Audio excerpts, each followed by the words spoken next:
அஸ்ஸலாமு அலைக்கும் வரஹ்மத்துல்லாஹி வபரகாத்துஹு. அன்பிற்குரிய சகோதர சகோதரிகளே, வாட்ஸ்அப் வழியாக கேட்கப்படுகிற கேள்விகளுக்குரிய பதில்களை வாரந்தோறும் தொடராக நாம் அறிந்து வருகிறோம்.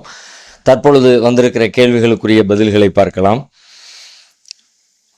கனி மன்னடியிலிருந்து கேட்குறாங்க, குர்ஆன் ஓதும் பொழுது அவுது பிஸ்மில்லா சொல்லி ஆரம்பித்து பிறகு ஒவ்வொரு சூறாவிற்கும் பிஸ்மி சொல்லி ஓத வேண்டுமா அப்படின்னு கேட்குறாங்க. குர்ஆன் ஓதும்போது அவுது பில்லா சொல்கிறது அது கட்டாயம், அது எப்போ ஓதுனாலும் நம்ம சொல்லணும். குர்ஆனே அப்படி சொல்கிறது, வைதா கரஅத்தல் குர்ஆன ஃபஸ்தஇத் பில்லாஹி மினஷ் ஷைத்தானிர் ரஜீம். நீங்கள் குர்ஆனை ஓதும் பொழுது அவுது பில்லாஹி மினஷ் ஷைத்தானிர் ரஜீம் சொல்லிக்கங்க, நல்லாவே ஆர்டர் போட்டான். அதை பிஸ்மில்லாவை பொறுத்த வரைக்கும், பிஸ்மில்லாங்கிறது ஸ்டார்டிங்கில் பொதுவாக ஒரு காரியத்தை செய்ய துவங்கும் போது ஓதுறதுங்கிற அடிப்படையில் ஒன்று சூறா ஒன்றுக்கு ஓதணுமான்னு கேட்டால் ஒவ்வொரு சூறா துவங்குகிற நேரத்துலையும் ஓதணும். ஏன் அப்படின்னு கேட்டால், பிஸ்மில்லா என்பதும் அந்த சூறாவினுடைய துவக்கத்தின் முதல் வசனமாகத்தான் நாம் கருத்தில் கொள்ளணும். அப்படித்தான் நமக்கு சொல்லித்தரப்பட்டிருக்கிறது. அதனால் அதை விட்டு அது வெறுமனே துவக்கத்துக்காக வேண்டி ஓதுறோங்கிறது மட்டும் இல்லை, அந்த அத்தியாயத்தினுடைய முதல் வசனமே அதுதான். உதாரணமாக அனஸ் ரலியல்லாஹு அன்ஹு அறிவிக்கிற ஒரு செய்தி இன்னா அத்தைனா சூரா ரசூலுல்லாவுக்கு இறங்குது. அமைதியாக இருக்கிறாங்க, அப்படியே கொஞ்ச நேரம் கழிச்சு எந்திக்கிறாங்க. ரசூலுல்லாஹ் தனக்கு அருளப்பட்ட அந்த சூறாவை மக்களுக்கு ஓதி காட்டுறாங்க. அப்போ அதை எனக்கு இப்படி அருளப்பட்டதுன்னு சொல்லிட்டு ரசூலுல்லாஹ் எப்படி ஓதுறாங்கன்னு கேட்டால், பிஸ்மில்லாஹிர் ரஹ்மானிர் ரஹீம் இன்னா அஅதைனாக்கல் கௌசர் அப்படி தான் ஆரம்பிக்கிறாங்க. அப்போ அந்த தனக்கு அருளப்பட்டது என்று சொல்லிட்டு என்னத்தை சொல்கிறாங்கன்னா பிஸ்மில்லாவையும் சொல்கிறாங்க. பிஸ்மில்லாவையும் சொல்லி இன்னா அஅதைனான்னு சொல்கிறதுனால அப்போ அந்த எப்படி அருளப்படுகிறது ஒரு சூறான்னு கேட்டால், பிஸ்மில்லாவோடு சேர்ந்து தான் அந்த சூறா அருளப்படுது. பிஸ்மில்லாஹிர் ரஹ்மானிர் ரஹீம் அல்ஹம்துலில்லாஹி ரப்பில் ஆலமீன். அதனால் நம்ம சூறாவை துவங்குவதாக இருந்தால் பிஸ்மில்லா ஒவ்வொரு சூறாவுக்கும் தனித்தனியாக சொல்லித்தான் துவங்கணும். இடையில ஓதுகிற பொழுது அந்த பிஸ்மில்லாங்கிறது அவசியம் இல்லாமல் போயிடும். ஏன்னா துவக்கத்தில் வரல தானே, முதல் வசனமாக தான் பிஸ்மில்லா ஆரம்பிக்குது. ரெண்டாவது வசனம் மூணாவது வசனம் இப்படி வரும். இடையில வேற ஏதோ ஒரு தேவைக்காக வேண்டி வேற ஒரு விஷயத்துக்காக வேண்டி நம்ம சொல்றதா இருந்தால் அங்கே நாம் பிஸ்மில்லா சொல்லணுன்ற கட்டாயம் இல்லை.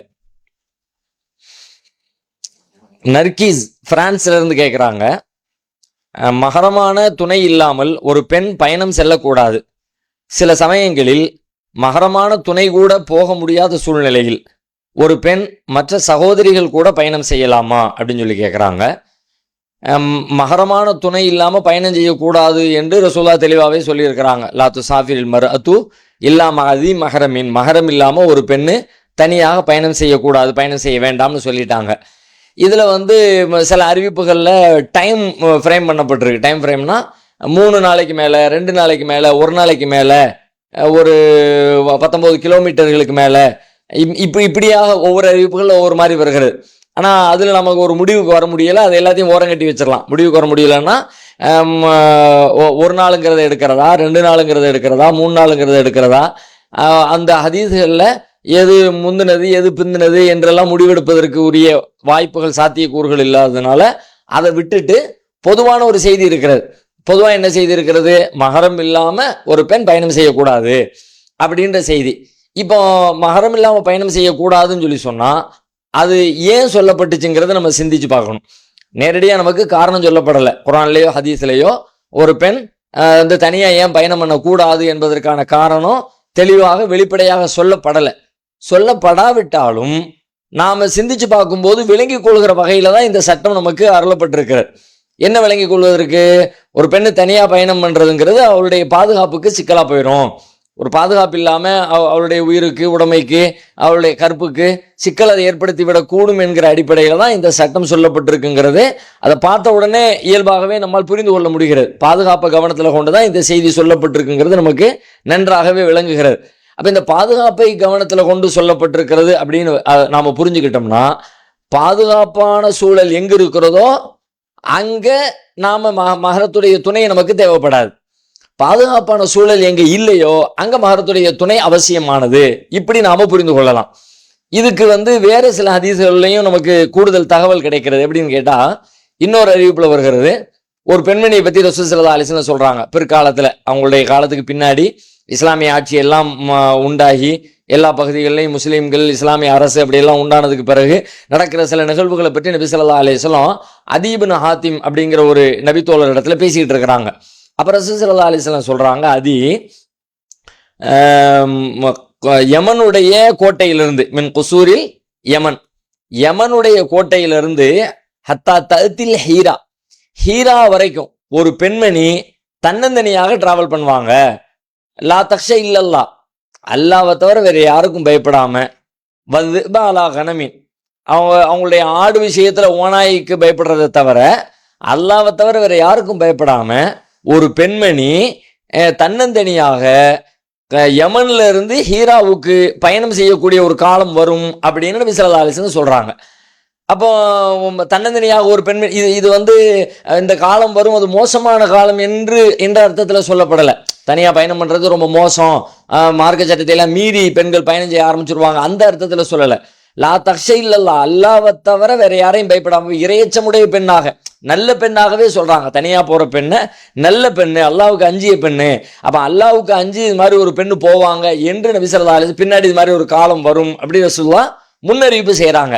இப்ப இந்த ஹதீஸ்ல இருந்து நமக்கு என்ன விளங்குது அப்படின்னு சொல்லி கேட்டா, பாதுகாப்பான ஒரு சூழல் வந்தால், இப்ப நபி அவர்கள் மதீனாவுக்கு வந்த புதுசுல அவங்களுடைய இஸ்லாமிய ஆட்சி நிறுவப்பட்ட ஆரம்ப காலத்துல எல்லா பகுதிகளும் பாதுகாப்பான சூழல்ல உண்டாகி வந்துடல. கொஞ்சம் கொஞ்சமா அந்த பாதுகாப்பை நோக்கி நபி ஸல்லல்லாஹு அலைஹி வஸல்லம் நகர்த்தி கொண்டு போனாங்க. கொஞ்ச காலத்துக்கு பிறகு அந்த எல்லை முழுக்க பாதுகாப்பான ஒரு சூழல் உண்டாக்கப்பட்டுருச்சு. கொள்ளையர்களுடைய கொட்டம் அடக்கப்பட்டுருச்சு. இந்த மாதிரி தப்பு தண்டா பண்ணக்கூடிய ஆட்கள்லாம் அஞ்சு ஒடுங்குற மாதிரி கடும் தண்டனைகள் உண்டாக்கப்பட்டுருச்சு. அப்ப அதுக்கு பிறகு சூழல்லாம் ஒரு சேஃப்டியா பாதுகாப்பான ஒரு நிலைமை உண்டான உடனே பெண்கள் வந்து இந்த மாதிரி தனியா பயணம் பண்ணக்கூடிய ஒரு சூழல் உண்டாயிரும் என்று நபி ஸல்லல்லாஹு அலைஹி வஸல்லம் சொல்றாங்க. அப்ப இந்த ஹதீஸை வச்சு நம்ம சிந்திக்கும் போது என்ன விளங்குதுன்னு கேட்டா, பாதுகாப்பான சூழல் இருந்தால் ஒன்றும் அச்சம் இல்லை, பயப்படுறதுக்கு ஒன்றும் பிரச்சனையே இல்லை, நிறைய மக்கள் இருக்கிறாங்க, ரொம்ப செக்யூரிட்டியா இருக்குது அப்படின்ற மாதிரி ஒரு சூழல் இருந்தால் ஒரு பெண்மணி தன்னந்தனியாக பயணம் செய்வது கூட ஆள் இருக்கணும் கூட அவசியம் இல்லை, தனியாகவே பயணம் செஞ்சாலும் தவறு இல்லை என்பதை இந்த ஹதீஸ்ல இருந்து நாம விளங்கி கொள்கிறோம். ஆனா சில பேர் என்ன பண்றாங்கன்னு கேட்டா, இதுக்கு சில மாற்றமான செய்திகளையும் கேள்விகளை முன்வைக்கிறாங்க. உதாரணமா சொல்றதா இருந்தா, ஒருத்தர் வந்து நபி ஸல்லல்லாஹு அலைஹி வஸல்லம் அவங்களிடத்துல சொல்றாரு, இந்த மாதிரி நான் போருக்கு வர்றேன், போருக்கு பயணத்துல கலந்து கொள்ள விரும்புறேன், என் மனைவி வந்து ஹஜ்ஜுக்கு போறதுக்காக ஹஜ்ஜுக்கு போறாங்க அப்படிங்கிறாங்க. அப்ப நபி ஸல்லல்லாஹு அலைஹி வஸல்லம் சொல்றாங்க, நீ உன் மனைவியோட சேர்ந்து ஹஜ்ஜுக்கு போ அப்படிங்கிறாங்க. மனைவி கூட அந்த பயணத்துல நீ கூட போங்கிறாங்க. இந்த ஹதீஸை மையமா வச்சு சிலருடைய கருத்து என்னவா இருக்குன்னு கேட்டா, இல்ல தனியா போகக்கூடாது, ஏன்னா ஹஜ்ஜுக்கு போறேன், மனைவி ஹஜ்ஜுக்கு போறா, நான் போருக்கு போறேன்னு சொல்லும் போது நீ போருக்கு வர்றதை விட ஹஜ்ஜுக்கு மனைவி கூட துணைக்கு போ அப்படின்னு சொன்னாங்கன்னா ஒரு பெண்ணு தனியா போகக்கூடாதுன்னு தானே அர்த்தம் என்று இதை வைத்து போகக்கூடாது என்று வாதிடுகிறார்கள். அந்த கருத்து அதுக்குள்ள இருக்கத்தான் செய்கிறது என்று புரிஞ்சுக்கிட்டாலும் ரெண்டையும் நாம முரண்பாடானதா விளங்கிக்க வேண்டிய அவசியம் இல்லை. எப்படி அப்படின்னு கேட்டா, ஒரு அந்த சூழல் நபி ஸல்லல்லாஹு அலைஹி வஸல்லம் அவர் அந்த ஹஜ்ஜுக்கா வேண்டி சொல்லக்கூடிய அந்த சூழல் வந்து இன்னும் பாதுகாப்பான ஒரு சூழலா அமையல, போயிட்டு வர்ற அந்த பயண பாதை வந்து பாதுகாப்பான பயண பாதையா இல்லை, அப்போ கூட துணைக்கு ஒரு ஆள் இருந்தால் தான் சரியா வருங்கிற ஒரு காலமா இருந்திருக்கிறது.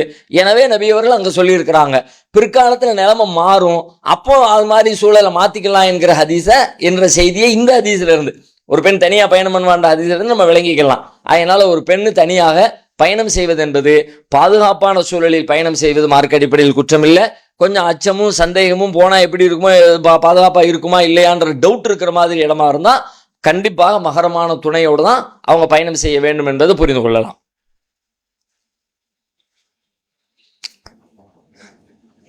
சமீமா அப்படிங்கிறவங்க கேட்குறாங்க, எந்த ஊர்னு தெரியல, எனது மாமியார் வீட்டில் கடை வைத்திருக்கிறார்கள், அதில் மளிகை பொருட்களுடன் பீடி, சிகரெட், புகையிலை, மூக்குப்பொடி, பான்பராக் போன்ற பொருட்கள் விற்பனை செய்கிறார்கள், இது ஹலாலா?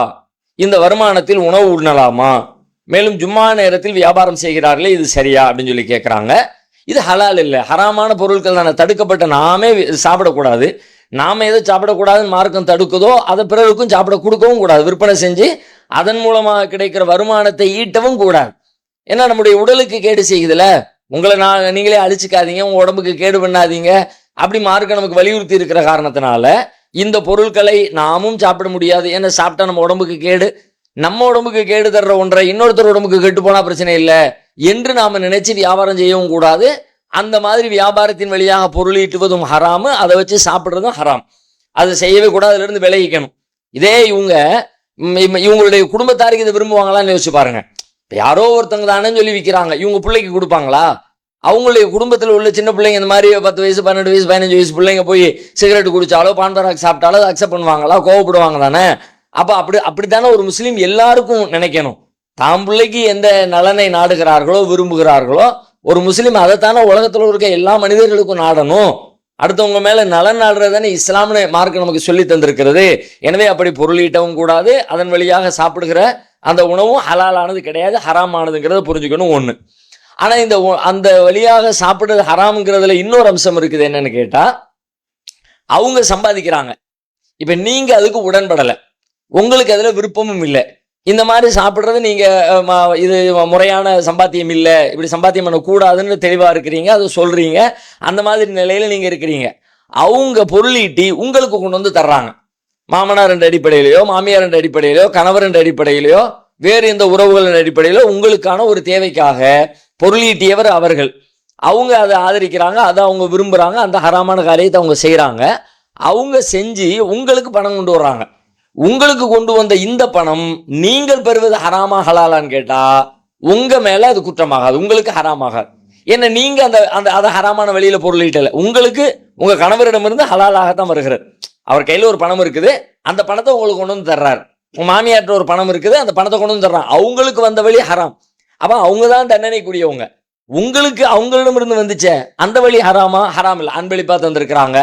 வீட்டில் உள்ளவங்களுக்கு நம்ம தான் பொறுப்பு அப்படின்ற அடிப்படையிலும் அவங்களுடைய பொறுப்பை நிறைவேற்றுவதற்காக வேண்டி உங்களுக்கு அந்த பணத்தை தந்திருக்கிறாங்க. நீங்க குற்றவாளியாக ஆக மாட்டீங்க. அந்த குற்றத்தை யாரு செஞ்சாங்களோ, யார் ஆதரிக்கிறாங்களோ அவங்க தான் குற்றவாளியாக ஆவாங்க. குர்ஆன் என்ன சொல்கிறது? வலா தஸிரு வாஸிரத்தும் விஸ்ர உக்ரா, ஒருவருடைய சுமையை இன்னொருத்தர் சுமக்க மாட்டாரு. அப்ப இந்த சுமையை, இந்த தப்பை செஞ்சவங்க அவங்க, அந்த தண்டனையை நீங்க சுமக்க மாட்டீங்க, நீங்க குற்றவாளியாக ஆக மாட்டீங்கிறத புரிஞ்சுக்கணும். ஒன்று, நீங்க அதே நேரத்தில் நமக்கு வருதுன்றதுக்காண்டி அங்கீகரிக்கவோ, அதை ஏற்றுக்கொள்ளவோ, அதை ஆதரிக்கவோ, அதுக்கு உறுதுணையாக இருக்கிறவோ அந்த மாதிரி வேலையை செய்யக்கூடாது. அந்த மாதிரி செய்யாத வரைக்கும் நீங்க குற்றவாளியாக ஆக மாட்டீங்க. ஒண்ணு. அடுத்து ஜும்மா நேரத்தில் வியாபாரம் பண்றாங்களா, அது கூடுமா? அதுவும் கூடாது. ஜும்மாவை பத்தி சொல்லும்போது அல்லாஹ் என்ன சொல்லி காட்டுகிறான்? இதா நூதிய லிஸ்ஸலாத்தி மின் யௌமில் ஜும்ஆ ஃபஸ்அவு இலா திக்ரில்லாஹி வதருல் பை'. அவங்க ஹலாலான வியாபாரமே செஞ்சாலும், பொருட்கள் எல்லாம் ஹராமா இருக்குது அதை விட்டுருங்க, அதை தாண்டி ஹலாலான பொருட்களை வச்சு அனுமதிக்கப்பட்ட முறையில் வியாபாரம் செஞ்சாலும் ஜும்மாவுக்காக வேண்டி அழைக்கப்பட்டு விட்டால் நீங்க வியாபாரத்தை விட்டுட்டு தொழுகையின்பால் விரைந்து வாருங்கள் அப்படின்னு அல்லாஹ் சொல்றான். ஃபஸ்அவு இலா திக்ரில்லாஹி வதருல் பை', அல்லாஹ்வை திக்ர் செய்யறதுக்காக வேண்டி விரையுங்கள் அப்படின்னு மட்டும் சொல்லல, வதருல் பை', வியாபாரத்தை விட்டுட்டு விரையுங்க. அப்ப வியாபாரம் செய்யக்கூடாது அந்த நேரத்துல என்றும் மார்க்கம் தடுத்திருக்கிறது. எனவே அதுவும் அந்த மாதிரியான நேரத்தில் பொருளீட்டுவதும் ஹராமாகும், இந்த மாதிரி தடுக்கப்பட்ட பொருட்களின் வழியாக பொருளீட்டுவதும் மார்க்கத்துல ஹராமாகும் அப்படிங்கிறத புரிந்து கொள்ள வேண்டும்.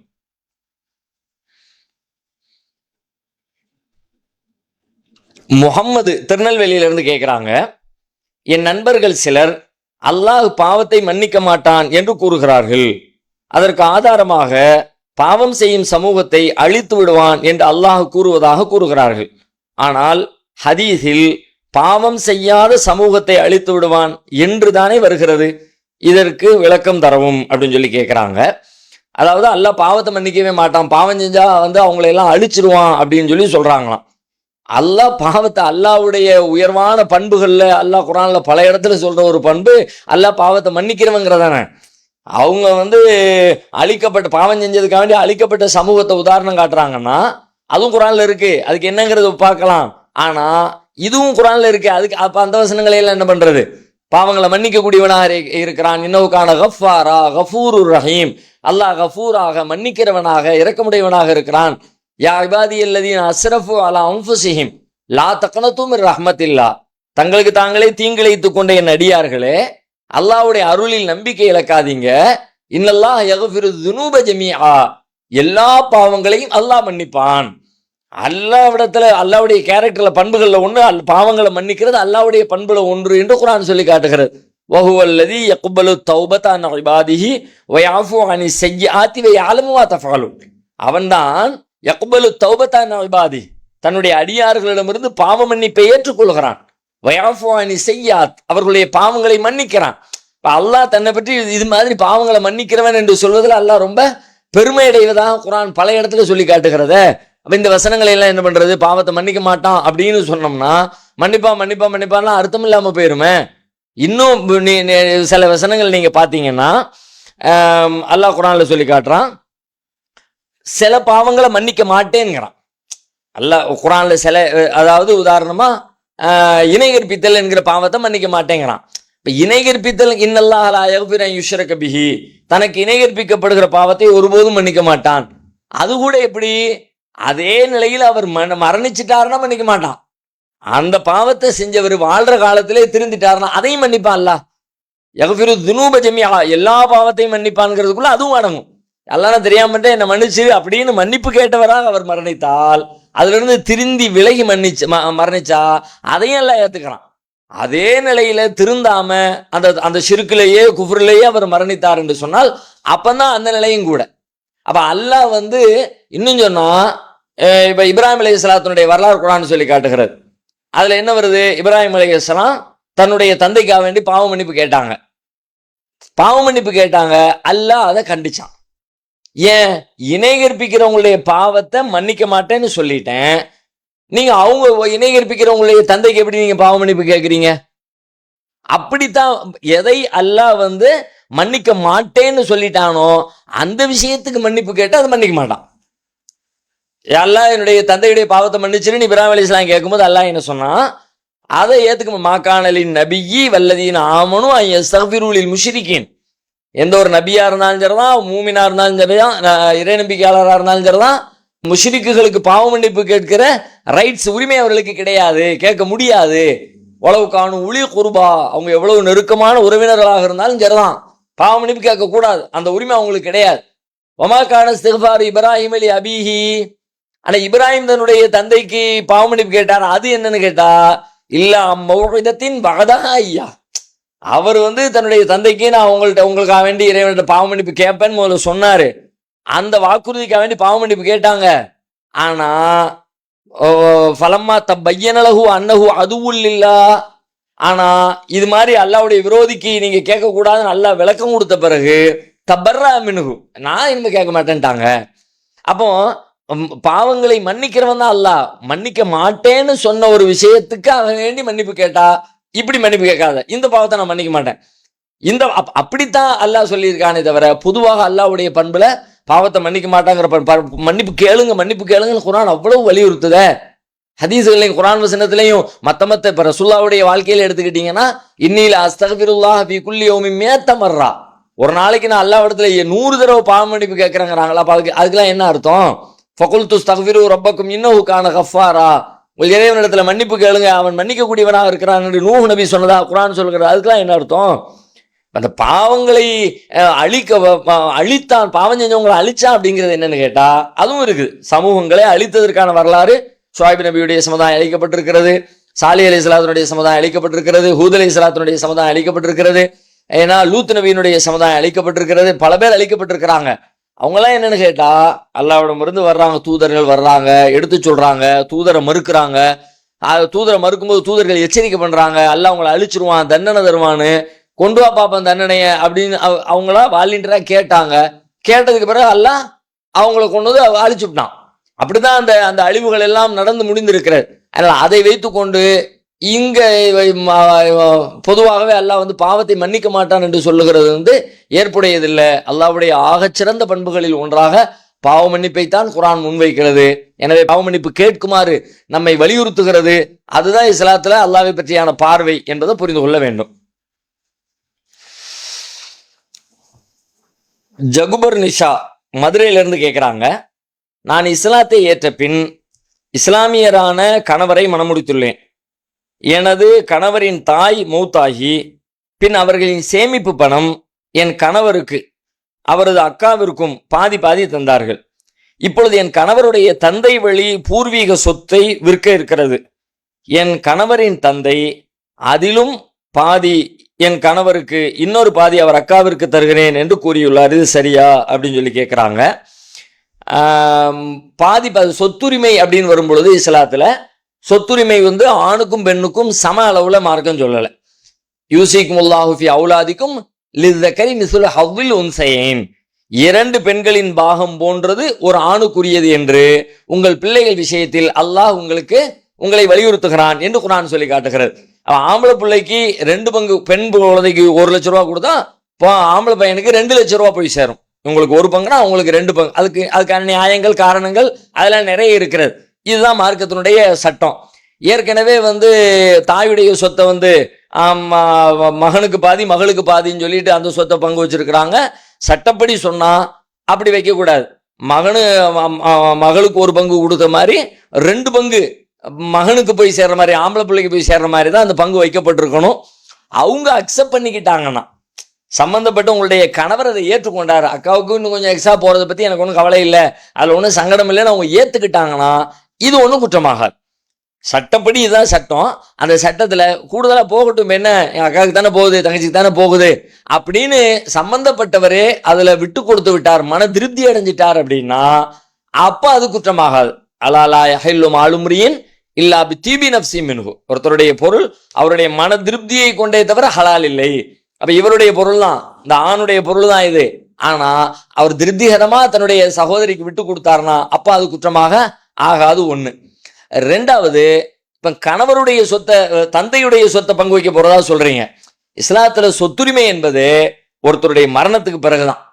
மரணிச்சதுக்கு பிறகு பங்கு வைக்கிறதா சொத்துரிமை. வாழுகிற காலத்துல பிரிச்சு கொடுக்கறோம். நம்ம பேச்சு வழக்குல சொத்துரிமை, சொத்தை பங்கு வச்சுட்டோம் அப்படியெல்லாம் சொல்லிக்கிறோம். மார்க்கு அதை விரும்பவும் இல்லை, அதை வலியுறுத்தவும் இல்லை, அதை சொத்து பங்கீடுங்கிற பட்டியலுக்குள்ள சேர்க்கவும் இல்லை. நெசமா சொத்து பங்கீடுங்கிறது என்னன்னு கேட்டா, அவர் சொத்துக்குரியவர் இறந்த பிறகுதான். அவர் இருக்கிற வரைக்கும் அந்த சொத்துக்கு அவர் தான். அவர் என்ன வேணாலும் டிசைட் பண்ணுவாரு, கொடுப்பாரு, வாங்குவாரு, பல மாதிரி முடிவு எடுத்துக்குவாரு. அதுல சில கட்டுப்பாடுகளை மார்க்க விதிச்சிருக்கிற அவ்வளவுதான். அதை பேணி அவர் நடந்து கொள்வாரு. அவர் மூத்துக்கு பிறகு அவருடைய சொத்துல என்னத்தை விட்டுட்டு போனாரோ அதுதான் பங்கு வைப்பதற்கு தகுதியானது. வாழுகிற காலத்தில் சொத்து பங்கீடுங்கிறதே இல்லை. நீங்க சொல்ல போனா அப்படி வைக்க வேண்டாம். வைக்கிறதுனால நிறைய சிக்கலும் இருக்கிறது. ஏன் அல்ல அப்படி சொல்லி இருக்கிறான்னு கேட்டா, வாழுகிற காலத்துல பிள்ளைக்கு தானே, என் புள்ள தானே, பாசமான புள்ள தானே, அப்படியெல்லாம் பங்கு வச்சு கொடுத்து விட்டு நடுத்தருவில் நிக்கிற நிறைய பேர் பாக்குறாங்க. நம்மளே கண் முன்னாடி பாக்குறோம் தானே. வழக்கும் நிஸ்ஃபுமா தரக்க அசுவாஜுக்கும். இந்த சொத்து பங்கீடை பத்தி பேசுற அந்த வசனமே எப்படி வரும்னு கேட்டா, அவர்கள் விட்டு சென்றதில் உங்களுக்கு இவ்வளவு, கணவனுக்கு இவ்வளவு, மனைவிக்கு இவ்வளவு, அவங்க விட்டுட்டு போனதுல மா தரக்க அசுவாஜுக்கும், உங்கள் கணவன்மார்கள் விட்டு சென்றதில். அப்ப அந்த விட்டுட்டு போனதுக்கு பிறகுதான் இந்த சொத்தை பங்கு வைக்கணும். ஏன், அதுதான் சமூகத்துல அவங்களுக்கு ஒரு சேஃப்டி, ஒரு பாதுகாப்பு அப்படியெல்லாம் இருக்கிற காரணத்தினால இப்படி மார்க்கம் சொல்லுகிறது. அதுக்கு பிறகுதான் சொத்து பங்கீடு. வாழுகிற காலத்துல கொடுக்கறத பொறுத்த வரைக்கும் முடிஞ்ச வரைக்கும் பேதம் இல்லாம, வித்தியாசம் இல்லாம சரிசமமாக கொடுப்பதுங்கிறது குற்றமாக வராது. வாழுகிற காலத்துல ஒண்ணு நம்ம கொடுக்குறோம், ஒரு சொத்து பத்துகளை பிள்ளைங்களுக்கு மத்தியில கொடுக்குறோம்னா ஏற்ற இறக்கம், பாரபட்சம் காட்டாதீங்க என்று மார்க்கம் சொல்லுகிறது. அந்த அடிப்படையில் ஏதோ ஒன்று கொடுக்குறோம்னு அவரு கொடுத்து, ஆம்பளை பிள்ளைங்க பொம்பளை பிள்ளைங்க கொடுக்குறேன்னு அப்படி கொடுத்து கொண்டால் அது சொத்து பங்கீடுங்கிற லிஸ்டுக்குள்ள வராது. சொத்து பங்கீடு இல்லாத ஒன்றை அன்பளிப்பாக கொடுக்கிற பொழுது சரிசமமாக கொடுத்தால் அது மார்க்கத்தின் படிப்பிழையாக ஆகாது. அப்பாஸ் கோயம்புத்தூர்ல இருந்து கேட்கிறாங்க, குடும்ப கட்டுப்பாடு செய்யலாமா? குடும்ப கட்டுப்பாடு செய்யாமல் இருந்தால் கருக்கலைப்பு பண்ண வேண்டிய கட்டாயம் ஏற்படும் அல்லவா? மார்க் அடிப்படையில் விளக்கவும் அப்படின்னு சொல்லி கேட்கிறாங்க. குடும்ப கட்டுப்பாடு செய்வதுங்கிறது ஏற்புடையதில்லை. அது வேற வழி இல்லாத நிர்பந்தமான சூழல்ல ஒரு மருத்துவ காரணங்களுக்காக வேண்டி அப்படி இல்லாட்டி சரி வராது, உயிருக்கு ஆபத்தா போயிடும், பெரிய சிக்கலா முடிஞ்சிரும்னு ஒரு நெருக்கடியில் இருக்குமானால், நெருக்கடியான நேரத்துல எல்லா சட்டங்களையும் மார்க்கம் தளர்வு பண்ணி கொடுத்துரும், விதிவிலக்கு கொடுத்துரும். அந்த அடிப்படையில் அனுமதிக்கப்பட்டதாக ஆயிரும். அப்படி இல்லாம ஒரு இயல்பான ஒரு சூழல்ல அல்லாஹ் நமக்கு வழங்கி இருக்கிற ஒரு அருளை, குழந்தைகளை பெற்றுக்கொள்கிற அந்த அது என்பது ஒரு பெரிய பாக்கியம், ஒரு அருள். அந்த அருளை ஒரே அடியா இல்லாமல் ஆக்குவது என்பது ஏற்புடைய. அல்லாஹ்வுடைய அருளை அழித்துக் கொள்வதற்கு மார்க்கத்தில் அனுமதியே கிடையாது. இப்ப நபி ஸல்லல்லாஹு அலைஹி வஸல்லம் உடைய காலத்துல சஹாபாக்களை சில பேர் கேட்கிறாங்க ரசூலுல்லாஹ்ட்ட. என்ன கேட்கிறாங்க? அல்லாஹ்வுடைய தூதரே, திருமணம் முடிச்சு செலவு பண்ணி குடும்பத்தை நடத்துற அளவுக்கு ஒன்றும் கெப்பாசிட்டி இல்லை, பொருளாதார வசதி இல்லை, வலைசமின்னா ஷை ஒண்ணுமே எங்கள்கிட்ட இல்லை, இப்ப நாங்க என்ன பண்றது? ஆனாலும் தேவை, உடல் தேவை அது மாதிரி இருக்குது, அப்ப என்ன பண்றது? அதுல இருந்து நாங்க எங்களை காத்துக்கொள்வதற்கு அலா நஸ்தக்சி, நாங்க காயெடுத்துக் கொள்ளலாமா, அதாவது ஆண்மை நீக்கம் செய்து கொள்ளலாமா, இப்ப குடும்ப கட்டுப்பாடு செய்து கொள்ளலாமாங்கிறது தான், அது மாதிரி செஞ்சுக்கலாமா அப்படின்னு சொல்லி கேட்கறாங்க.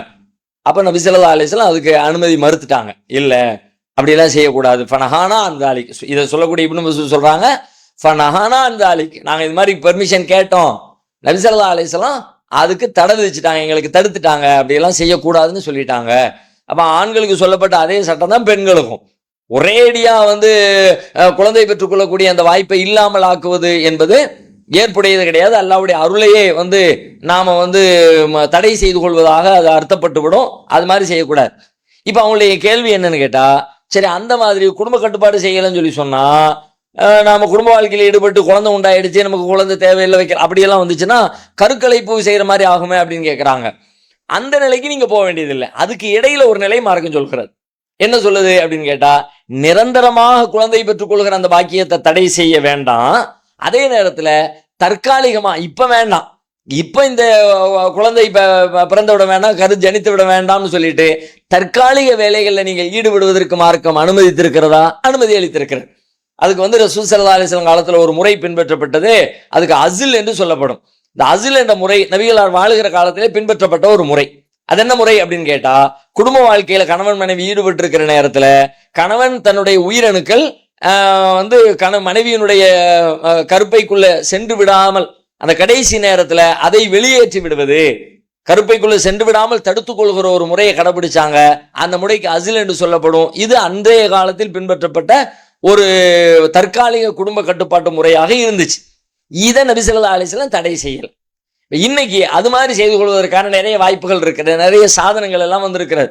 அந்த சாதனங்களை பயன்படுத்தி நிரந்தர கட்டுப்பாடு விதித்துக் கொள்ளாமல் தற்காலிகமா ஒவ்வொரு தடவையும் குடும்ப வாழ்க்கையில் ஈடுபடுகிற நேரத்துல அந்த மாதிரி உயிரணுக்கள் பெண்ணுடைய கருவறைக்குள்ள சென்று விடாமல் தடுக்கக்கூடிய தற்காலிக முறைகளை பின்பற்றி குழந்தை பேர் ஏற்பட்டு விடாமல் நாம ஒரு தடையை ஏற்படுத்திக் கொள்ளலாம். இதுக்கு மார்க்கத்தில் அனுமதி இருக்கிறது.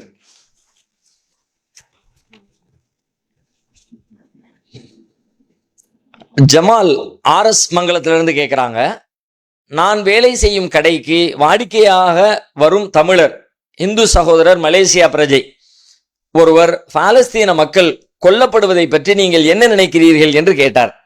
நான் கூறினேன், பாவம், அவர்கள் தங்களுடைய சொந்த நிலத்துக்காக போராடுகிறார்கள். இஸ்ரேல் கொடுங்கோலர்கள் நிலத்தை அபகரித்தது மட்டுமில்லாமல் மக்களை கொத்து கொத்தாக கொள்கிறார்கள் என்று கூறினேன்.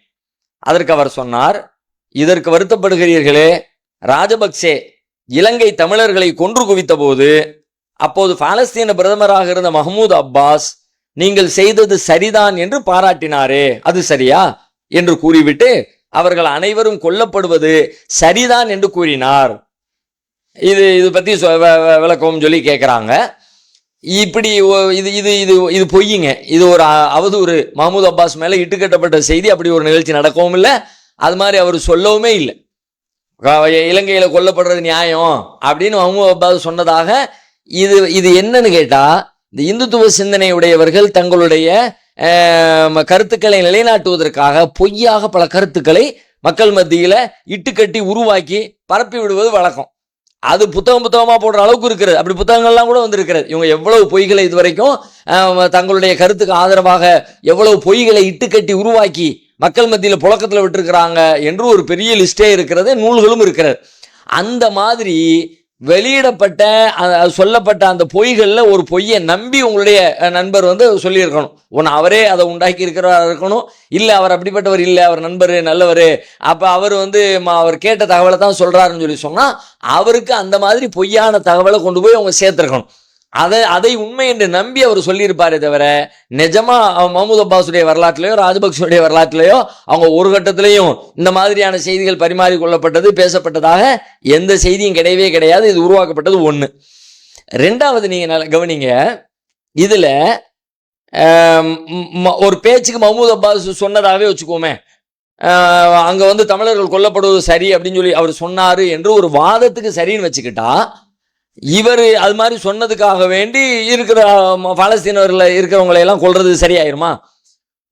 ஒரு ஆளு, ஒரு தலைவர், ஒரு லீடரு, ஒரு பிரதமர், அவரு தப்பு செஞ்சாருன்னா அந்த தப்புக்கான தண்டனை அவருக்கு தானே கொடுக்கணும். அவர் ஊர்ல இருக்கிற எல்லாத்துக்கும் கொடுத்தீங்கன்னா, குடிமக்கள் அத்தனை பேருக்கும் கொடுத்தீங்கன்னா, மோடி தப்பு பண்ணாரு என்பதற்காக வேண்டி இந்தியாவில் இருக்கிற எல்லாத்தையும் கொள்ளலாம். இது மாதிரி மோடி சொல்லிட்டாருன்றதுக்காக வேண்டி யாரையோ பார்த்து எங்கேயோ பார்த்து சொல்லிவிட்டாரு, அதான் சரிதாயா அப்படின்னு சொல்லிட்டார் என்பதற்காக வேண்டி இந்தியாவில் இருக்கிற எல்லா குடிமக்களையும் கொள்ளலான்னு ஒருத்தர் சொன்னா அது அறிவுடையதா ஏத்துக்குவோமா நம்ம? அது ஒரு நீதி நியாயம் வேண்டாமா? தப்பு எவன் செஞ்சாலும் அவனைத்தானப்ப தண்டிக்கணும். தப்பு செய்யாத ஒருத்தனை போய் நீங்க தண்டனை கொடுத்தீங்கன்னா எப்படி ஏற்புடையது இல்லையே? அந்த அடிப்படையில் யோசிச்சாலும், நியாய அநியாயங்கள் அடிப்படையில் யோசிச்சாலும் அவர் சொல்லக்கூடிய வாதம் ஏற்புடையதில்லை. பாலஸ்தீன மக்கள் கொல்லப்படுவதற்கு எந்த நியாயமும் இல்லை. அவங்களுடைய சொந்த நிலத்துக்காக தான் அவங்க போராடுறாங்க. அவரு தப்பா சொல்லியிருந்தா அவருக்கு தான் தண்டனை கொடுக்கணுமே தவிர மக்களை கொல்லக்கூடாது ஒண்ணு.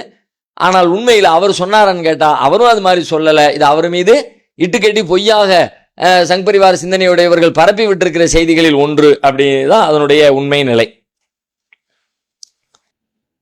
பர்வீன் பானு புதுச்சேரியிலிருந்து கேட்குறாங்க, எனக்கு 4 வயது குழந்தை உள்ளது. அவராகவே யோகா செய்கிறார். அதை கற்றுக்கொள்வது சரியா தவறா விளக்கம் தரவும், இஸ்லாத்தில் அனுமதி இருக்கிறதா அப்படின்னு சொல்லி கேட்குறாங்க. இந்த யோகா சம்பந்தமாக முஸ்லீம் அறிஞர்களுக்கு மத்தியிலேயே சில கருத்து முரண்கள் இருக்கிறது. ஏன் அப்படின்னு கேட்டால், உடற்பயிற்சிக்காக செய்கிறோம், உடற்பயிற்சிக்காக வேண்டி செய்ததில் என்ன தவறு, அது ஒன்றும் உடற்பயிற்சின்னு சொல்லி சொன்னால் எதை வேணாலும் செய்யலாம், இதையும் செய்யலாம் என்று வாதிடக்கூடியவங்க சில பேர். அதில் சில மார்க்கத்துக்கு முரணான நம்பிக்கைகளும் வழிபாடுகளும் இருக்கிறது. சூரிய வழிபாடுகள்ல இருந்து அதை கற்றுக்கொள்ளக்கூடிய குருவுக்கு வழிபாடு செய்வது, வணக்கம் செலுத்துவதிலிருந்து இந்த மாதிரி இஸ்லாத்தின் அடிப்படை நெறிமுறைகளுக்கு எதிரான சில காரியங்கள் இருக்கிறது. எனவே அதை செய்யக்கூடாது என்று சொல்லக்கூடியவர்கள் சிலர். இல்லை அதை செய்யலாம், இந்த மாதிரியான மார்க்கத்துக்கு முரணானது என்று நாம் கண்டறியக்கூடிய அந்த வழிபாட்டு முறைகள், அதில் உச்சரிக்கப்படுகிற அந்த மந்திர உச்சாடனங்கள், அவற்றை தவிர்த்து விட்டு அதை செய்வதில் எந்த பிரச்சனையும் இல்லை என்று சொல்லக்கூடிய சிலர் என்று 2-3 கருத்துக்கள் இந்த யோகா விவகாரத்தில் அறிஞர்களுக்கு மத்தியிலே கருத்து முரண்பாடுகள் இருக்கிறது. ஆனாலும் இதுல மார்க்கத்துக்கு முரணான அம்சங்கள் இருக்குதா இல்லையான்னு கேட்டா இருக்குது. அதை இல்லை 100% இல்லைன்னு மறுக்க முடியாது. ரெண்டும் கலந்த மாதிரி இருக்கத்தான் செய்கிறது. இப்ப நாம உடற்பயிற்சிக்கு தான் என்று சொன்னால் இதை தவிர வேற உடற்பயிற்சிக்கான வாய்ப்பு, சிந்தனை, அதுக்கான சூழல் இருக்குதான்னு பார்க்கணும். வேற ஒண்ணுமே இல்லைன்ற பட்சத்தில் இதை நம்ம தேர்ந்தெடுத்தா நம்ம குற்றம் சொல்ல போறதே இல்லை, அதுல எந்த தவறும் இல்லை. அது ஒரு முறை, அது ஒரு உடற்பயிற்சி, உடலுக்கு ஆரோக்கியத்தை தருகிறது, அவ்வளவுதான் போயிடலாம். ஆனா எத்தனையோ உடற்பயிற்சிக்கான முறைகள் இருக்கிற பொழுது சந்தேகமும் நெருடலும் இருக்கிற ஒரு விஷயத்தை, அது மார்க்கத்துக்கு முரணான சில அம்சங்கள் அதுக்குள்ளே இருக்கிறது. இந்து மதத்தின் வழியாகத்தான் அது கற்றுத்தரப்பட்டிருக்கிறது. இந்து மதத்தினுடைய தலைவர்களும் சன்னியாசிகளும் அந்த முனிவர்களும் தான் இதை மக்கள் மத்தியில கொண்டு போய் சேர்ப்பதற்கான வேலைகளை செஞ்சா. ஏன்னு கேட்டா அவங்களுடைய வேத உபன்யாசங்களின் அடிப்படையில் இது சொல்லப்பட்ட காரணத்தினால இதை உயர்வானது என்று கருதி மக்கள் மத்தியில் பிரச்சாரம் பண்றாங்க. அப்ப இது ஒரு மதம் சார்ந்த செய்தி இதற்குள்ள இருக்கிற காரணத்தினால் இதை தவிர்க்கவே முடியாது என்கிற ஒரு நிலை இருந்தால், இதை விட்டால் வேற வாய்ப்பில்லைங்கிற ஒரு சூழல் இருந்தால் அதை கற்றுக்கொள்வது குற்றம்னு சொல்ல முடியாது. ஆனா இதை தவிர வேற வாய்ப்புகள் இருக்கிற கட்டத்துல இதை போய் நாம ஒரு சந்தேகத்திற்கிடமான ஒன்றை செய்வதை விட செய்யாமல் விலகிக் கொள்வதே சிறந்தது என்பது என்னுடைய அபிப்பிராயம். அபுல் அல் அமீன் சென்னை 7 கிணறுல இருந்து கேட்கிறாங்க, 20/11/2024 அன்று தாங்கள் அளித்த கேள்வி பதில் நிகழ்ச்சியில் 24வது அத்தியாயம் 3வது வசனம் ஒரு தத்துவமாக சொல்லப்பட்ட வசனம் என்று சொன்னீர்கள். அதாவது அஸ்ஸானி லா யன்கிஹு இல்லா ஸானியத்தன் என்று வரக்கூடிய ஒரு வசனம். விபச்சாரம் செய்யக்கூடிய ஒரு ஆண் விபச்சாரம் செய்யக்கூடிய ஒரு பெண்ணைத்தான் திருமணம் செய்வான் அப்படின்னு, அது மாதிரி விபச்சாரம் செய்யக்கூடிய ஒரு பெண்ணு யாரை கல்யாணம் முடிப்பான்னா விபச்சாரியை தான், ஒரு விபச்சாரம் செய்கிற ஆணை தான் கல்யாணம் முடிப்பான் என்ற கருத்தில் அமைந்த ஒரு வசனத்தை சொல்றாங்க என்று நீங்க வசனம் சொன்னீர்கள். அப்துல்லா பின் அம்ர் பின் ஆஸ் ரலியல்லாஹு அன்ஹு அவர்கள் கூறுகிறார்கள், மர்சத் பின் அபி மர்சத் அல் கனவி என்பவர் மக்காவிலிருந்து மதினாவிற்கு கைதிகளை அழைத்து வந்தார். மக்காவில் அனாக் என்ற ஒரு விபச்சாரி இவருக்கு தோழியாக இருந்தாள். அவர் கூறுகிறார், நான் நபியுல்லாஹி ஸல்லல்லாஹு அலைஹி வஸல்லம் அவர்களிடம் அல்லாவின் தூதரே, அனாக்கை நான் திருமணம் செய்ய போகிறேன் என்று கூறினேன். அவர்கள் மௌனமாக இருந்தார்கள். அப்போது விபச்சாரம் செய்தவன் ஒரு விபச்சாரியையோ அல்லது இணை வைப்பவளையோ தவிர்த்து வேறு எவளையும் மணமுடிக்க மாட்டான். அதுபோல விபச்சாரம் செய்த ஒருவனையோ அல்லது இணை வைப்பவனையோ தவிர்த்து வேறு எவரையும் மணமுடிக்க மாட்டாள். இது இறை நம்பிக்கையாளர்களுக்கு தடுக்கப்பட்டுள்ளது எனும் 24:3 வசனம் இறங்கியது. உடனே அவர்கள் என்னை அழைத்து இதை என்னிடம் ஓதி காட்டி அவளை மணமுடிக்காதே என்று கூறினார்கள். அறிவிப்பவர் அப்துல்லா பின் அம்ர் ரலியல்லாஹு அன்ஹு, நூல்கள் அபூதாவுத், திர்மிதி, நசாய். இந்த குறிப்பிட்ட சம்பவத்தின் பின்னணியில் இந்த வசனம் அருளப்பட்டது. இந்த சம்பவம் விபச்சாரம் ஒரு குற்றம் இல்லை என்ற கொள்கையுடையவரை ஒரு இறை நம்பிக்கையாளர் திருமணம் செய்யக்கூடாது, தற்காலத்தில் தனி மனித சுதந்திரம் என்ற அடிப்படையில் என்னுடைய கட்டிலை நான் தான் தீர்மானிப்பேன் என்ற தத்துவம் மேலை நாடுகள் தொடங்கி இந்தியா வரை பரவி வருகிறது. யார் யாருடன் வேண்டுமானாலும் சம்மத அடிப்படையில் தகாத உறவு வைத்துக் கொள்ளலாம் என்ற கொள்கையுடைய ஒரு ஆணையோ அல்லது ஒரு பெண்ணையோ ஒரு இறை நம்பிக்கையாளர் திருமணம் செய்யக்கூடாது, இந்த விளக்கம் தானே இதற்கு சரியாக இருக்க முடியும் அப்படின்னு சொல்லி கேட்குறாங்க. இந்த விளக்கம் சரியானதுதான், நாம சொன்னது இதுக்கு முரணானது இல்லை. இந்த விளக்கு நீங்க சொல்லக்கூடியது ஒரு விபச்சாரம் செய்யறான்னு தெரியுது, விபச்சாரத்தை ஆதரிக்கிறாரு, அப்படிப்பட்ட ஒருத்தரை போய் ஒரு முஸ்லிமான பெண்ணோ ஒரு முஸ்லிமான ஆணோ கல்யாணம் முடிக்கிறதுக்கு அவங்கள செலக்ட் பண்ணக்கூடாது என்பது ஏற்புடையது. அந்த நீங்க சொன்ன இந்த இதுல நம்ம முரண்படலை. நம்ம சொன்ன விஷயமும் இதுக்கு முரண்பாடானது இல்லை. அதுல என்ன கேள்வி? அஸ்ஸானி லா யன்கிஹு இல்லா ஜானியா, விபச்சாரம் செய்கிற ஒருத்தன் வந்து ஒரு விபச்சாரியைத்தான் மணப்பான், விபச்சாரியை தவிர வேற யாரையும் மணக்க மாட்டான். அவனுக்கு வரக்கூடிய ஜோடி அவளும் விபச்சாரம் செய்கிற ஒருத்தியா தான் இருப்பா. இவனுக்கு விபச்சாரம் செய்யக்கூடிய பெண்ணுக்கு வர்ற ஜோடி அவனுடைய கணவன், அவனும் விபச்சாரம் செய்யறவனா தான் இருப்பான் என்று அந்த வசனம் சொல்லுது. அப்படித்தானா என்பது கேள்வி. அப்ப நம்ம அதுக்கு என்ன பதில் சொல்றோம் அப்படின்னு சொல்லி கேட்டா, விபச்சாரம் செய்யறவனுக்கு இந்த வசனம் வந்து மேலோட்டமா பார்த்தா இந்த 2 பேர் ஜோடியா யார் அமைவான்னு கேட்டா, விபச்சாரம் செய்தவனுக்கு விபச்சாரம் செய்யற பொம்பளை தான் ஜோடியா வருவா, அப்படிதான் அமைவா என்று சொல்லக்கூடிய இந்த இந்த வசன அமைப்பு இதனுடைய இது எப்படி இருக்குதோ, என்ன யதார்த்தமோ அதை சொல்லக்கூடிய வசனம் அல்ல, எப்படி இருக்க வேண்டுமோ அதை சொல்லக்கூடிய வசனம்.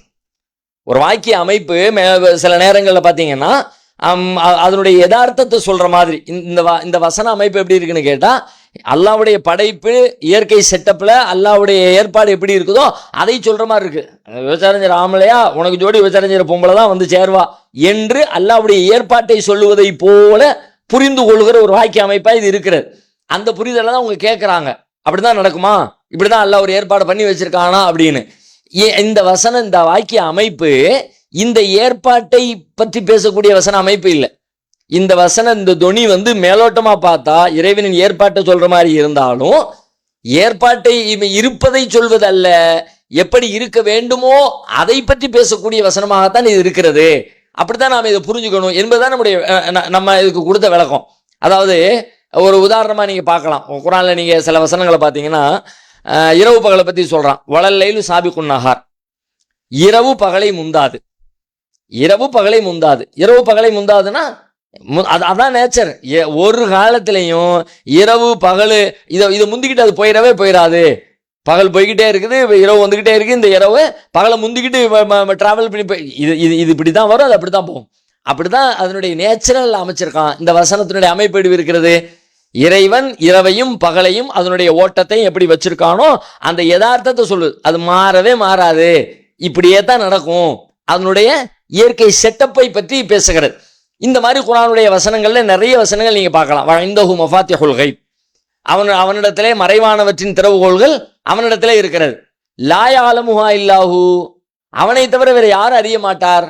மறைவான விஷயத்தை அவனை தவிர வேற யாரும் அறிய மாட்டார். இது என்ன நேச்சர், இயல்பு, இயற்கை, அப்படித்தான் அல்லாஹ் வச்சிருக்கான். அவனை தவிர வேற யாருக்கும் அது தெரியவே தெரியாது. மறைவான விஷயம் அல்லாஹ்வை தவிர வேற யாருக்கும் தெரியாது. அந்த இயல்பை பேசுகிறது. அல்லாஹ் எப்படி அதை படைத்திருக்கிறானோ, எப்படி வடிவமைத்திருக்கிறானோ, எப்படி அதற்கான ஏற்பாடுகளை செய்திருக்கிறானோ அந்த ஏற்பாடு அப்படித்தான். அதுல எந்த மாற்றமும் நடக்கவே நடக்காது. இருக்கிற இயல்பை பற்றி பேசுகிற வசனங்கள், இப்படியான வசனங்கள் குர்ஆன்ல நிறைய இருக்கிறது. இதே மாதிரி வேறு சில வசனங்கள் மேலோட்டமா பார்த்தா அப்படி இருக்க மாதிரி தெரியும், ஆனா அது அந்த அர்த்தத்தில் சொல்லப்படலை.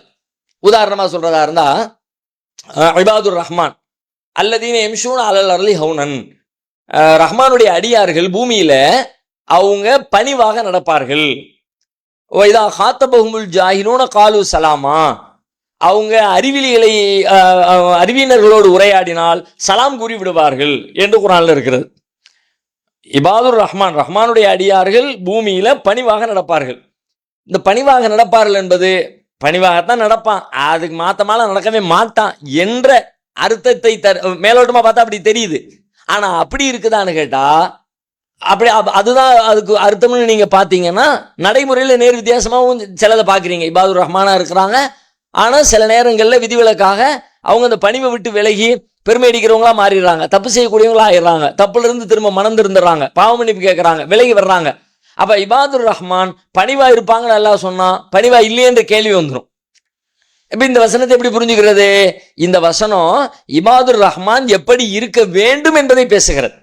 அதனுடைய வாக்கிய அமைப்பு இபாதுர் ரஹ்மான்னா இப்படிதான் இருப்பாங்க என்று அதனுடைய வாக்கிய அமைப்பு இருந்தாலும் அது சொல்ல வர்ற கருத்து என்ன?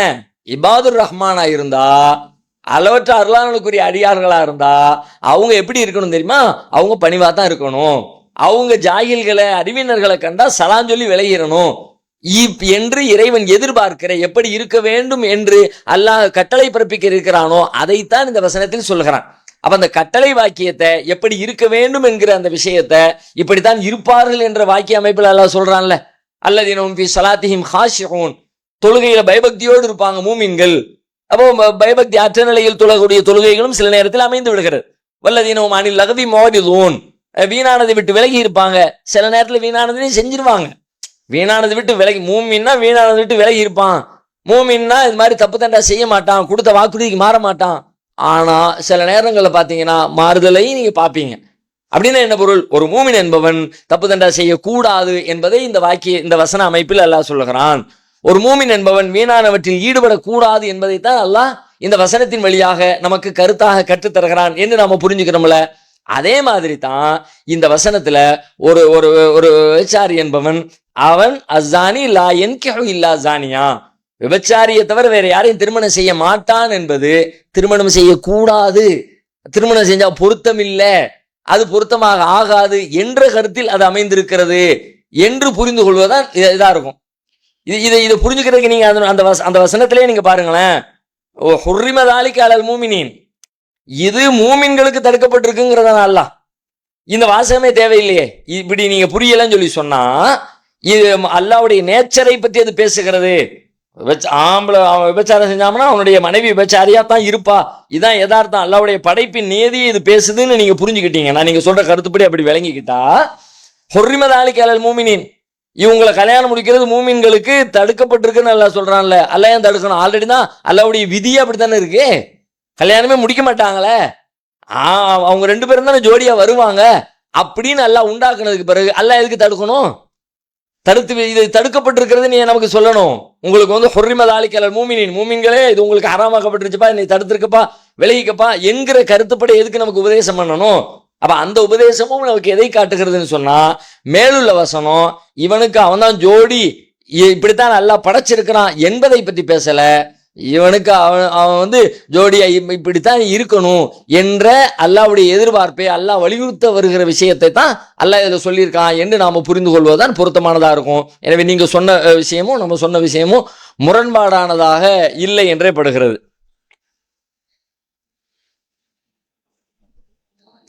முகமது ஷேக் திருச்சியிலிருந்து கேட்குறாங்க, ஒருவர் ஹராமான வேலையில் பணம் சம்பாதித்து செட்டில் ஆகி விடுகிறார். ஆனால் பின்னர் அவர் மனம் திரும்பி அல்லாஹ்விடம் மன்னிப்பு கேட்டு திருந்துகிறார். அவர் ஹராமான வழியில் சம்பாதித்த பணத்தின் மூலம் வாழ்க்கையை நடத்துகிற இந்த பணம் அவருக்கு கூடுமா அப்படின்னு சொல்லி கேட்குறாங்க. கடந்த காலத்தில் அவர் ஹராமான வழியில் பொருளீட்டி இருக்கிறாரு, இப்போ திருந்திட்டாரு. இப்போ கடந்த காலத்தில் சம்பாதிச்ச பணத்தை வச்சு இப்போ வாழ்க்கை நடத்துறது சரியா? இதுல 2 வகை இருக்கிறது. ஒன்று என்னன்னு கேட்டா, இந்த ஹராமான வழியில பொருள் ஈட்டுதல்ங்கிறது அந்த பொருள் அவருக்கே உரியது, ஹராமில் தான் வந்துச்சு, ஆனா அதை யாரும் கிளைம் பண்ணல. அவர் மதுபானத்தை வித்து சம்பாதிக்கிறாருன்னு வச்சுக்கோங்க, வட்டி வாங்கி சம்பாதிக்கிறாருன்னு வச்சுக்கோங்க, அந்த வட்டியை கொண்டு கொடுத்துட்டாங்க, இது இவருக்குரியதுன்னு, இது எனக்கு வர வேண்டிய பணம்னு யாரும் அவர்கிட்ட சண்டை போட்டு நிக்கல. அது மாதிரி மதுபானத்தை வித்து சம்பாதிச்சாரு, அந்த பணம் எனக்கு வேணும் அப்படின்னு கேட்கறதுக்கு யாரும் இல்லை, ஏன் பணம்னு சொல்றதுக்கு யாரும் இல்லை. இந்த மாதிரி இதுவும் ஹராமானதுதான். இன்னொரு ஹராம் இருக்கிறது, திருடி சம்பாதிக்கிறாரு, கொள்ளையடிச்சு சம்பாதிக்கிறார். திருடி சம்பாதிச்சா திருட்டு பணத்தை கேட்கறதுக்கு ஒரு ஆள் இருப்பார், இது ஏன் பணம், எனக்கு வர வேண்டிய சொத்து, ஏங்குள்ளே திருடி வச்சுக்கிட்டான் அப்படின்னு கேட்பாங்க. அந்த மாதிரி பிறர் கிளைம் பண்ணக்கூடிய நிலையில பிறருக்கு சொந்தமான பொருளாக பணமாக இவர் சம்பாதிச்சு வச்சு வாழ்க்கை நடத்திக்கிட்டு இருக்காருன்னா இது இப்படி வாழ்க்கை நடத்த முடியாது. என்ன பண்ணணும்? இவர் சம்பாதிச்சது சம்பந்தப்பட்டவங்கள்ட்ட கொண்டு கொடுக்கணும்.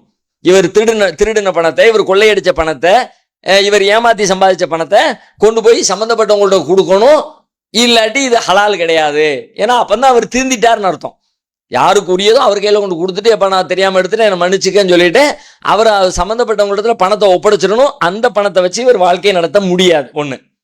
ஆனா அவருக்கே உரியது சேர்ந்துருச்சு பாருங்க, மதுபானம் வித்து சம்பாதிச்சாரு, இது மாதிரி வட்டி வாங்கி சம்பாதிச்சாரு, அவருக்குன்னு கணக்குல சேர்ந்து இவர் யாரும் கிளைம் பண்றதுக்கு ஆள் இல்லாம இவருக்குரியதாகவே உலகம் ஏற்றுக்கொள்ளுதுல, அந்த பொருளை பொறுத்த வரைக்கும் இவர் திருந்துறதுக்கு முன்னாடி மனம் திருந்துவதற்கு முன்னாடி, விவரம் தெரியறதுக்கு முன்னாடி ஹராமா சம்பாதிச்சிருந்தாலும் இப்ப திருந்தினதுக்கு பிறகு அந்த பழைய பணத்தை இவர் வைத்து செலவழிப்பது மார்க்கத்தில் குற்றமாகாது. உதாரணமா சொல்றதா வட்டியை பத்தி அல்லாஹ் சொல்றான்.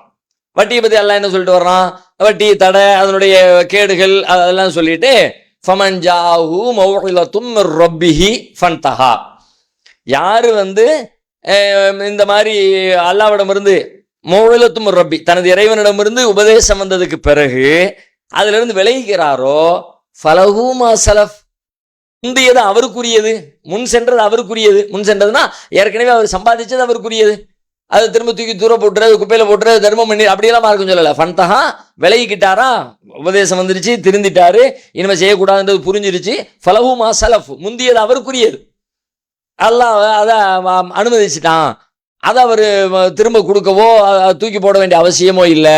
அல்லாஹ் மன்னிக்கிறவனாக இருக்கிறான். கடந்த காலத்தில் நீ செஞ்ச பாவத்தை நான் மன்னிச்சிட்டேன், அதுக்காக வேண்டி அந்த பணத்தையெல்லாம் நீ தூக்கி போடணும்னு அவசியம் இல்லை. ஃபலஹு மா ஸலஃப் என்று சொல்லி கடந்த காலத்தினுடைய விஷயத்தை அல்லாஹ் அக்செப்ட் பண்ணி கொள்கிறான் என்றுதான் நமக்கு குர்ஆன் சொல்லி காட்டுகிறது. அப்துல் ரஹ்மான் தூத்துக்குடியிலிருந்து கேட்குறாங்க. இவங்க ஒரு நீண்ட கேள்வி கேட்குறாங்க, விரிவாக எழுதியிருக்கிறாங்க. எதை பற்றின்னு கேட்டால் விதி சம்பந்தமாக. அல்லாஹ் குர்ஆனில் கூறுகிறான், அவர்கள் இந்த குர்ஆனை கவனமாக சிந்திக்க வேண்டாமா? இது அல்லாஹ் அல்லாத பிறரிடமிருந்து வந்திருந்தால் இதில் ஏராளமான முரண்பாடுகளை கண்டிருப்பார்கள். அல் குர்ஆன் 4வது அத்தியாயம் 82வது வசனம். தன் அடியார் மீது எந்த விதமான முரண்பாடு கோணலும் இல்லாததான இவ்வேதத்தை இறக்கி வைத்தானே அந்த அல்லாஹ்வுக்கே புகழ் அனைத்தும். 18வது அத்தியாயம் 1வது வசனம். இந்த மாதிரி வசனங்களை போட்டு முரண்பாடு இல்லை என்பது தானே திருக்குர்ஆன் இறைவேதம் என்பதற்கும் இஸ்லாம் உண்மையான மார்க்கம் என்பதற்கும் ஆதாரமா இருக்குது. அப்படி இருக்கிற நேரத்தில் விதி சம்பந்தமான விஷயத்துல நம்முடைய ஆலிம்கள் பேசும் பொழுது அவங்க முரண்பாடு இருக்குதுன்னு ஒத்துக்கிறாங்களே, அப்ப முரண்பட்ட ஒண்ணு நாங்க ஏன் ஏத்துக்கணும்? முரண்பாடா இருக்கிறது பொய்க்கு ஆதாரம் இல்லையா? அதனால நாங்க குர்ஆனை ஏத்துக்க மாட்டோம்னு சொல்லிட்டு மற்றவங்க மறுத்துருவாங்களே. இது இது சம்பந்தமா நிலைப்பாடு என்ன மார்க்கத்தின் விளக்கம் என்னன்னு சொல்லிட்டு விரிவா கேட்டிருக்கிறாங்க. வாத பிரதிவாதங்களை எல்லாம் போட்டு ஒரு பக்கத்துக்கு விரிவா கேட்டிருக்கிறாங்க. மேலோட்டமா இப்படிதான் சொல்லப்படுகிறது.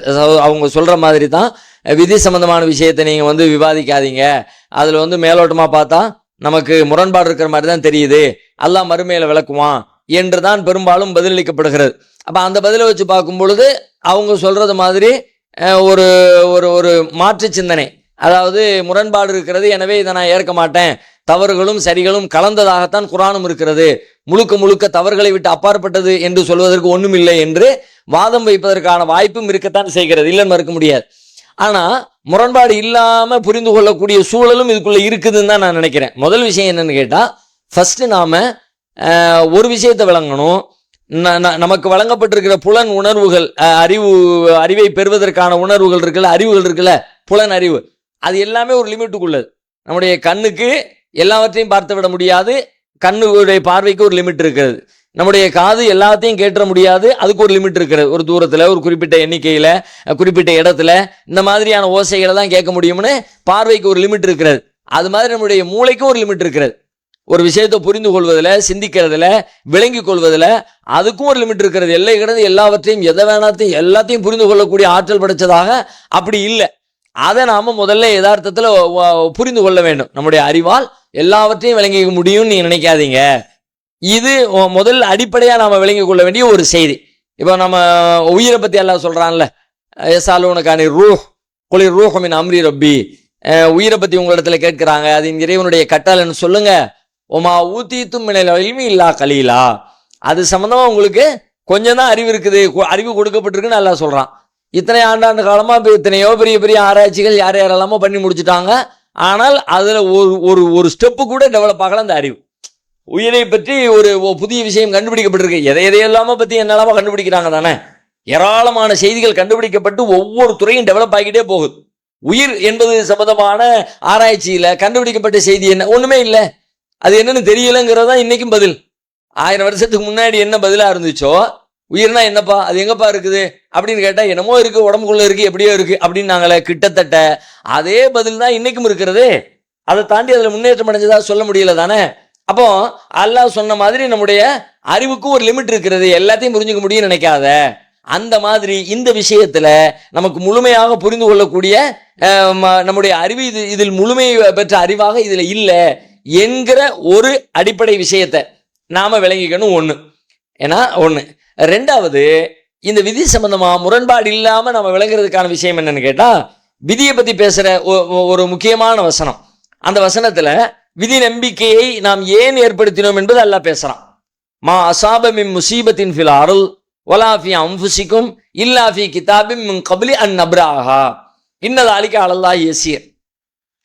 உங்களுக்கு இந்த பூமியில ஏற்படுற எந்த துன்பமா இருந்தாலும் சரிதான், அது பதிவேட்டில் இல்லாம இல்லை, ஏற்கனவே பதிவேட்டில் இருக்கிறதா உங்களுக்கு நிகழ்கிறது.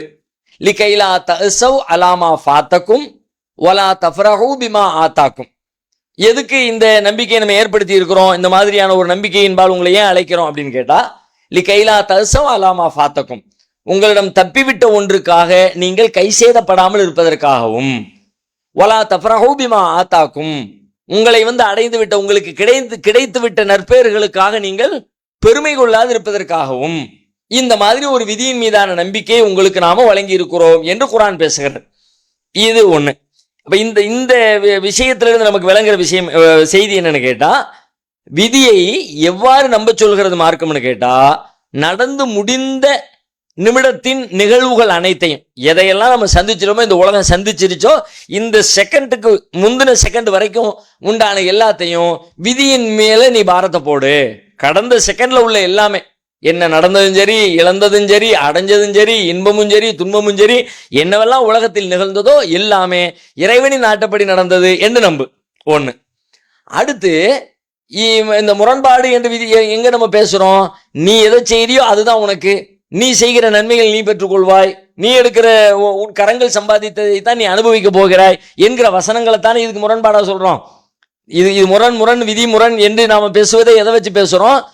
ஒரு பக்கத்துல இறைவன் ஏற்கனவே விதிச்சு வச்சிருக்கான், எல்லாத்தையும் எழுதி வச்சிருக்கான், அவன் எழுதுனதான் நடக்குது என்று சொல்லுகிற ஒன்றும், நீ எதை செய்கிறாயோ அதன் பலனைத்தான் நீ அறுவடை செய்கிறாய், உன் கரங்களால் சம்பாதித்ததைத்தான் நீ தேடிக்கொள்கிறாய் என்று சொல்லக்கூடிய வசனங்களைத்தான் முரண்பாடு என்று நாம பார்க்கிறோம். ஆனா அங்க முரண்பாடு இல்லாம புரியறதுக்கான வாய்ப்பு என்னன்னு கேட்டா, நீ எதை செய்கிறாயோ அது உனக்கு என்பது நிகழ்காலத்தையும் எதிர்காலத்தையும் பேசுகிறது. இந்த நிமிஷத்துல நீ செய்ய போறதை வச்சுதான் உனக்கு தீர்ப்பளிக்கப்படும். அடுத்த நிமிஷத்தில் நீ செய்வதற்கு என்ன முடிவெடுத்து வச்சிருக்கியோ அதை வச்சுதான், அதை நன்மையை செஞ்சா நன்மை கிடைக்கும், தீமையை செஞ்சா தீமை கிடைக்கும்னு அடுத்த செகண்ட நீ செய்யறதை வச்சுதான் உனக்கு என்று எதிர்காலத்தை பத்தியும் நிகழ்காலத்தை பத்தியும் பேசுகிறது. விதி என்பது கடந்த காலத்தை பத்தி பேசுகிறது. இப்போ பொதுவாகவே முரண் என்று சொல்வது எப்ப முரணாக ஆகும்? ஒரே நேரத்தில் செய் என்றும் செய்யாதே என்றும், நடந்தது என்றும் நடக்கவில்லை ஒரே நேரத்துல, இரண்டு நடந்தது என்று சொல்வதும் நடக்கவில்லை என்று சொல்வதும் சேம் டயத்துல விஷயத்தை சொல்லும் போதுதான், எப்ப நடந்துச்சா நடக்கலையா, சாப்பிட்டானா சாப்பிடலையா, தூங்கினானா தூங்கலையா, எப்ப கேள்வி வரும்? ஒரே நேரத்துல ஒரே செகண்ட்ல தூங்கினான் என்றும் தூங்கவில்லை என்றும், சாப்பிட்டான் என்றும் சாப்பிடவில்லை என்றும், செய்தான் என்றும் செய்யவில்லை என்றும் என்று நம்பினால்தான், இப்ப இந்த செகண்ட்ல சாப்பிட்டான்னு சொல்லுத சாப்பிடணும் சொல்லுத, இது எப்படிப்பா நம்புறது? இதுல எது உண்மை? ரெண்டும் முரண்பாடுன்னு கேள்வி வரும். 10 மணிக்கு சாப்பிட்டான், காலை சாப்பாடு சாப்பிட்டான், மதிய சாப்பாடு சாப்பிடல, இரவுல தூங்கினான், பகல்ல தூங்கல, இது முரண்பாடுன்னு சொல்லுவோமா? தூங்கினா என்றும் இருக்கிறது, தூங்கவில்லை என்றும் இருக்கு அப்படின்னு நம்ம சொல்ல மாட்டோம். அவன் தூங்கினான்னு சொல்றது இரவுல, தூங்கவில்லை என்று சொல்வது பகல்ல. ஒரே நேரத்துல தூங்கினான் தூங்கவில்லை, இரவிலே தூங்கினான் அதே இரவிலே தூங்கவில்லை, காலையிலே சாப்பிட்டான் அதே காலையிலே சாப்பிடவில்லை. ஒரே நேரத்துல ரெண்டு முரண்பட்ட விஷயங்களை சொன்னாதான் அது முரண்பாடுன்னு அர்த்தம்.